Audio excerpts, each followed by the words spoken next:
बच्चों, जैसे जैसे आपका नीट का एग्जाम नजदीक आ रहा है, 26 जुलाई आ रहा है, वैसे वैसे आपके दिल की धड़कनें भी बढ़ती जा रही होंगी।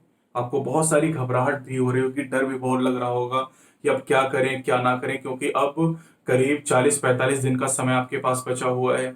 तो अब इस ड्यूरेशन में आपको क्या करना है, कितने चैप्टर है, ये सारी चीजें आपके दिमाग में होनी चाहिए।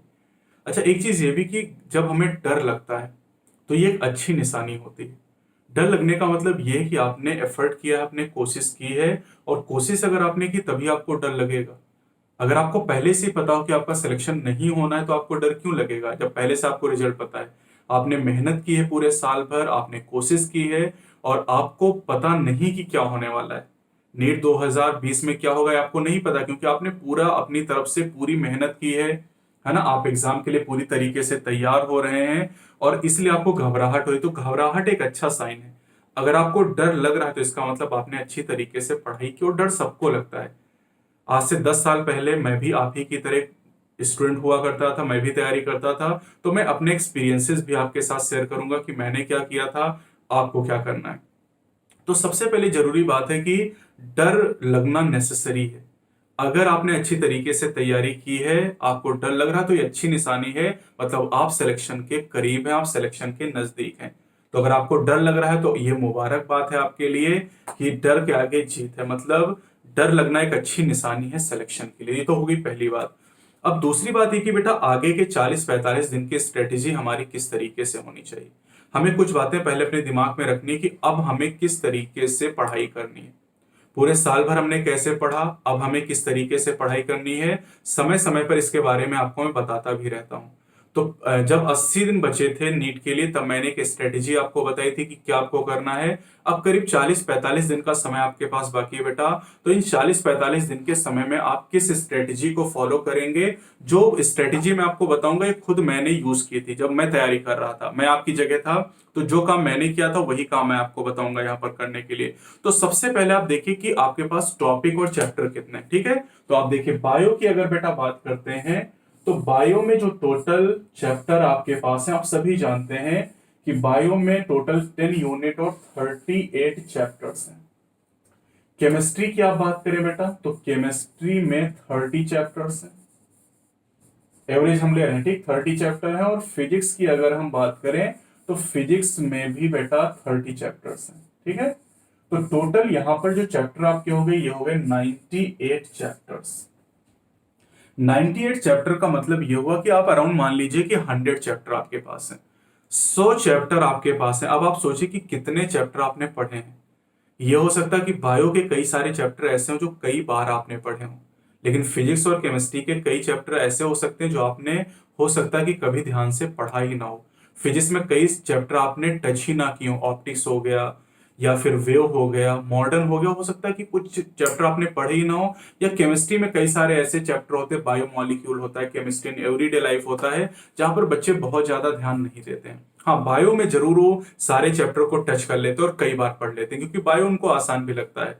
तो अब आपके पास 98 चैप्टर हैं। अब पहली बात ध्यान से सुनिएगा, अब यहां से अगले 40-45 दिन कुछ भी नया करने की जरूरत नहीं, कुछ भी नया ना करें। मतलब आप कुछ नई चीज पढ़ने की कोशिश मत करें। आप पूरे साल भर जो आपने पढ़ा उसको समेटने की कोशिश करें।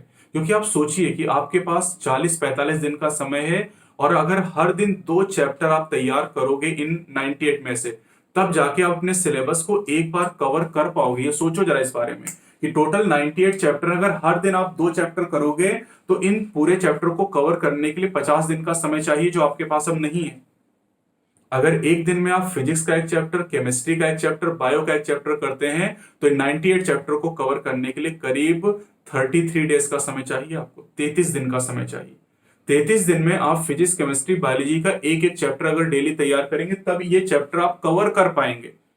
तो आपको बस यही अब करना है। अब डेली बेसिस पर बायो का एक चैप्टर तैयार करिए, केमिस्ट्री का एक चैप्टर तैयार करिए, और फिजिक्स का एक चैप्टर तैयार करिए। कैसे तैयार करेंगे? थ्योरी पोर्शन आप लीजिए, थ्योरी को जल्दी पढ़िए, नहीं कि आपने थ्योरी पढ़ने में 2 घंटे निकाल दिए। बायो का जो चैप्टर देखिए, मैंने क्रैश कोर्स हर चैप्टर का अपलोड कर दिया, कल 6 चैप्टर बाकी हैं। 32 चैप्टर का क्रैश कोर्स बायो का मैंने अपलोड कर दिया है। एक एक घंटे का एक एक चैप्टर है करीब, कुछ चैप्टर ज्यादा लंबे भी हो सकते हैं। 1 घंटे का चैप्टर है, अगर आप उसको 2x स्पीड में देखेंगे, आधे घंटे में पूरा चैप्टर आप ईयरफोन लगा के सुन सकते हैं और सारी बातें आप समझ सकते हैं। कम से कम जो एनसीईआरटी में पहले आपको दिया गया उसको आप कवर करिए, उसके बाद एनसीईआरटी के बाहर की चीजें आप सोचिए, पहले एनसीईआरटी को आप कवर करिए। तो डेली बेसिस पर अगर आप बायोलॉजी, फिजिक्स और केमिस्ट्री का एक एक चैप्टर कवर करेंगे, तब जाके 33 दिन में आप इन पूरे चैप्टर को रिवाइज कर पाएंगे, जो 98 चैप्टर है। अब 33 दिन के बाद आपके पास टाइम बचेगा करीब 10-12 दिन का टाइम बचेगा। अब 10-12 दिन में आप क्या करेंगे, अब फिर आप यूनिट यूनिट करके रिवाइज करना स्टार्ट करिए। एक दिन में एक यूनिट करिए पूरी की पूरी। तो अगर इस तरीके से आप बायो में देखें 10 यूनिट है, तो 10 दिन में आप यूनिट रिवाइज करेंगे, तब तक 26 जुलाई आपका नीट का एग्जाम आ जाएगा। तो बेटा ये स्ट्रेटेजी जिसके द्वारा आप अपने चैप्टर को कई बार रिवाइज कर सकते हैं। अगर आप केवल अभी चैप्टर्स, एक दिन में आप बायो का एक चैप्टर पढ़ोगे, दूसरे दिन आप केमिस्ट्री का एक चैप्टर पढ़ोगे, तीसरे दिन फिजिक्स का पढ़ोगे, तो आपके पास 98 चैप्टर हो, इतने दिन भी आपके पास नहीं बचे हुए कि आप डेली एक चैप्टर पढ़ के आप कवर कर पाए। आप कोशिश मैक्सिमम करिए। मैंने तो आपको बताया कि एक एक चैप्टर आप एक दिन में करिए, फिजिक्स, केमिस्ट्री, बायोलॉजी का। आप 2-2 चैप्टर अगर कर लें, सोचिए अगर आप 2-2 चैप्टर कर लेते हैं तो 16-17 दिन में आप सारे चैप्टर कवर कर सकते हैं। करीब 16 डेज में आप सारे चैप्टर कवर कर सकते हैं, अगर आप 2-2 चैप्टर आप कवर करें फिजिक्स, केमिस्ट्री, बायोलॉजी के। और इस तरीके से 16 दिन में अगर आप कवर कर लेते, 15 दिन में कवर कर लेते, तो अपने सिलेबस को 3-4 बार आप रिवाइज कर सकते हैं अपने नीट के एग्जाम तक। और एक बात और ध्यान से सुनिएगा, जब तक एक चीज को 4 बार आप नहीं पढ़ेंगे, एग्जाम में नहीं कर पाएंगे, चाहे कितना छोटा ही पॉइंट क्यों ना हो।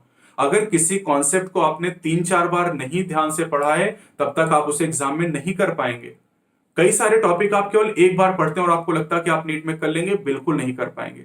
जब तक आप उस कॉन्सेप्ट को 4 बार नहीं पढ़ेंगे, तब तक आप नहीं कर पाएंगे। पूरे साल भर आपने आराम तो नहीं किया है, पूरे साल भर आपने पढ़ाई की, तो 2-3 बार तो आपने पढ़ा ही है।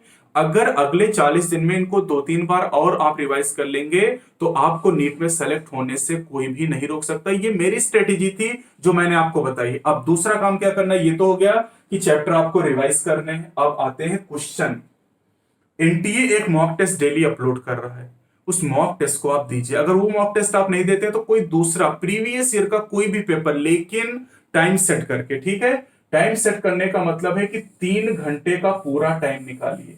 मैंने देखा कई सारे बच्चे एनटीए का मॉक टेस्ट भी देते हैं, तो केवल बायो का टेस्ट देते हैं, उसमें फिजिक्स, केमिस्ट्री का टेस्ट देते नहीं। भले ही थोड़ा सा कठिन है, लेकिन आप कोशिश करिए। अगर वो आप नहीं दे रहे हैं, एनटीए का मॉक टेस्ट नहीं दे रहे हैं, तो कोई भी प्रीवियस ईयर का पेपर उठा लीजिए और 3 घंटे का टाइम निकाल के, और इस 3 घंटे के टाइम में पूरे 180 क्वेश्चन की प्रैक्टिस आप डेली करिए। टोटल 180 क्वेश्चन करिए, जिसमें 90 क्वेश्चन बायो के होंगे, 45 क्वेश्चन केमिस्ट्री के होंगे और 45 क्वेश्चन फिजिक्स के होंगे। तो ये डेली बेसिस पर करना आप शुरू करिए, ये डेली बेसिस पे करना आप स्टार्ट कर दीजिए।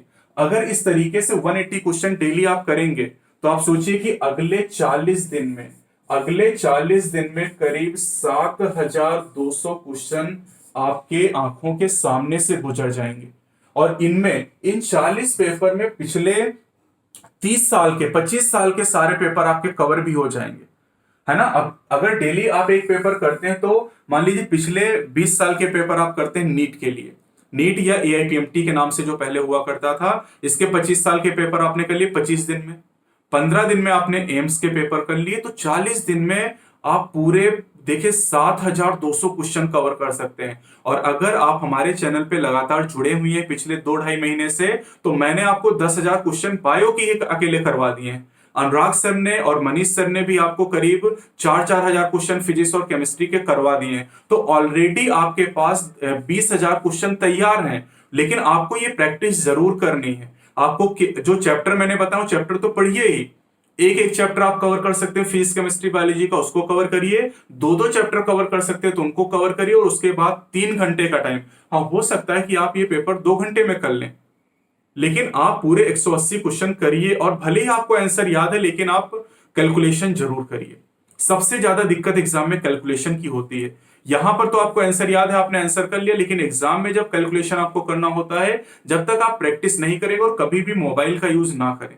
जब भी कैलकुलेशन आप करते हैं, आप मैनुअली उसे कैलकुलेट करें, आप कैलकुलेटर का यूज बिल्कुल भी ना करें। ये सारी बातें जो मैं बता रहा हूं, ये मैंने खुद की हैं आज से 10 साल पहले, और वही चीजें मैं आपको बता रहा हूं। कि आप एक एक चैप्टर कम से कम कवर करिए, तब जाके आप 2 बार सिलेबस को रिवाइज कर पाएंगे, और कम से कम एक पेपर डेली बेसिस पर करिए। अब इतना सब करने में करीब 4-6 घंटे का टाइम आपको लग जाएगा। अब उसके बाद जो टाइम बचा उसमें जो मैं लाइव सेशन कराता हूं, इसलिए देखिए लाइव सेशन की ड्यूरेशन मैंने अब कम कर दी है। अब जो 4 क्लास 2-2 घंटे की होती थी, अब कोई 1.25 घंटे की क्लास होती, कोई 1 घंटे की क्लास होती, कोई 1.5 घंटे की क्लास होती है। मतलब 4-5 घंटे आपको यूट्यूब पे केवल देना है। अब बहुत ज्यादा टाइम यहाँ पे आपको नहीं देना, आप खुद सेल्फ स्टडी के लिए जो टॉपिक आपने पढ़ रखे हैं उनके लिए आपको टाइम निकालना है। तो ये 2 चीज से हो गई। अब कुछ और बातें मैं आपको बताऊंगा बेटा जो आप ध्यान देंगे, ठीक है। और किन किन बातों पे आप ध्यान देंगे? सबसे जरूरी बात यह है कि कितने घंटे पढ़ना है, कितने घंटे सोना है। ये सब बहुत मैटर करता है, क्योंकि अब जो 40 दिन है ये डिसाइड करने वाले हैं कि नीट 2020 में आपका क्या होगा। मतलब आपने साल भर क्या किया ये बहुत ज्यादा मैटर नहीं करेगा, लेकिन अगले 40 दिन बहुत ज्यादा मैटर करने वाले हैं। तो अब यहां पर आपको क्या करना है, आपको बेटा सोने का जो समय है वो करीब 6 घंटे। वैसे 6 से 8 घंटे का टाइम बोला जाता, लेकिन 6 घंटे की आप नींद लीजिए। और कोशिश ये करिए कि रात में सोइए, दिन में मत सोइए, है ना। क्योंकि रात की जो नींद होती है, अगर रात में आप अच्छी तरीके से 6 घंटे एक साथ सोएंगे तो इससे आप ज्यादा फ्रेश महसूस करेंगे, ठीक है। तो आप सबसे अच्छी टाइमिंग होती है कि रात में 12 बजे से सुबह 6 बजे तक आप सोइए। सुबह 6 बजे उठिए, फ्रेश होइए और उसके बाद अपनी पढ़ाई स्टार्ट करिए, डेली रूटीन में आ जाइए, ठीक। 6 घंटे तो हो गए स्लीपिंग के लिए। अब मैं ये मान लेता हूं कि बाकी जो भी काम है, खाना खाना, ठीक है, नहाना धोना, जो भी डेली एक्टिविटीज हैं, उन सभी काम में मान लीजिए कि 3 घंटे का टाइम आपका लगता है। 3 घंटे का टाइम चाय पीना, खाना खाना, बाकी जितनी भी डेली रूटीन है, डेली एक्टिविटीज हैं, उनके लिए आपका टाइम जाएगा, ठीक है। तो ये हो गए बेटा 9 घंटे। अब 9 घंटे यहां पर निकल गए तो आपके पास टाइम कितना बचा? 9 घंटे का टाइम आपने निकाल दिया। अब आपके पास 15 घंटे का टाइम बचता, इसके बाद भी आपके पास 15 घंटे का टाइम बचा। और ये जो 15 घंटे का टाइम है, अब इसको आप मैनेज करिए कि किस तरीके से यूटिलाइज करेंगे। इस 15 घंटे के टाइम में मान लीजिए 5 घंटे आपने इस चैनल पे जो भी फिजिक्स केमिस्ट्री बायोलॉजी की क्लासेस हैं उनके लिए आपने दिया, ठीक है। 5 घंटे का टाइम मान लेते यहां पर आपने दिया। फिर 3 घंटे का टाइम, 3 घंटे से कम भी आपको लगेगा, 3 घंटे का टाइम आपने टेस्ट पेपर को करने के लिए दिया। 8 घंटे हो गए। अब इसके बाद आपके पास 7 घंटे का टाइम बचा है। और जो 7 घंटे का टाइम है बेटा, 7 घंटे का टाइम है, ये जो मैंने आपको बताया चैप्टर रिवाइज करने के लिए, 7 घंटे का टाइम जो मैंने आपको बताया है चैप्टर रिवाइज करने के लिए, कि एक फिजिक्स का, एक केमिस्ट्री का, एक बायोलॉजी का पेपर आपको रिवाइज करना है, उसके लिए इतना टाइम लिखिए 7 घंटे का। 7 घंटे में हो सकता है 2-2 चैप्टर भी आप रिवाइज कर ले, डिपेंड करता है कि पूरे साल भर आपने किस तरीके से पढ़ाई की है। बेहतर तरीके से आपने पढ़ाई की तो 2-2, 3-3 चैप्टर आप रिवाइज कर सकते हैं। बहुत अच्छी पढ़ाई आपने नहीं की है तो एक एक चैप्टर तो रिवाइज ही करना, इससे कम में काम नहीं चलेगा। एक चैप्टर अगर फिजिक्स केमिस्ट्री और बायोलॉजी का डेली आप एक एक चैप्टर नहीं करेंगे, पूरा सिलेबस आप टच नहीं कर पाएंगे। 98 चैप्टर हैं, तो ये बात अपने दिमाग में आपको रखनी है कि एक दिन में अगर एक चैप्टर आप केवल पढ़ते हैं तो इससे आप कभी सिलेबस को कवर नहीं कर पाएंगे। सिलेक्शन के बाद भूल जाइए। आप सिलेक्शन के बारे में सोचते हैं लेकिन आपको पता नहीं कि कैसे पढ़ना है, कितना पढ़ना है, क्या पढ़ना है, कब अपनी स्ट्रेटेजी को चेंज करना है। तो इसलिए ये वीडियो मैंने बेटा बनाई है, और बहुत ज्यादा कहीं मोटिवेशन लेने की जरूरत नहीं। आप जो बहुत ज्यादा ये 1-1 घंटे का मोटिवेशन लेते हैं, ये सबसे गलत बात, इसको भी छोड़ दीजिए। मोटिवेशन अपने अंदर से आपको मिलेगा।